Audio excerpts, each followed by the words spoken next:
આખા દેશનું જો સારું કરવું હોય તો એનું પેલું પગથિયું છે ગ્રામ પંચાયતની ચૂંટણીમાં ઊભા રહી જાઓ.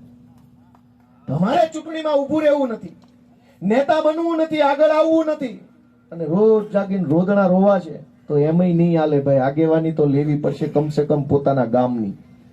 તમે તમારા ગામનો આગેવાન બનવા તૈયાર નથી તો કેવી રીતે દેશનું કલ્યાણ થાય? આ ચૈતર વસાવા ક્યાંથી આવ્યા? સૌથી પહેલા જિલ્લા પંચાયતના સભ્ય બન્યા, ચૂંટણીમાં ઉભા રહ્યા, લોકોએ મત આપ્યા, જીત્યા, અને ખબર પડી કે આ બધું કેમ કામ કરે છે સરકારી તંત્ર. આવડતું ગયું તો એક વખત ધારાસભ્ય બન્યા, અને ભલે ભાજપે જેલમાં પૂર્યા, પણ હવે ધારાસભ્યથી ઉપર જશે એવો મને 1000% મનમાં વિશ્વાસ છે. એ જશે, પણ પહેલું પગથિયું ગામડું કે તાલુકા જિલ્લાની તો પૂરી થઈ ગઈ, અને એમાં સીટું જાજી ન હોય. ગ્રામ પંચાયત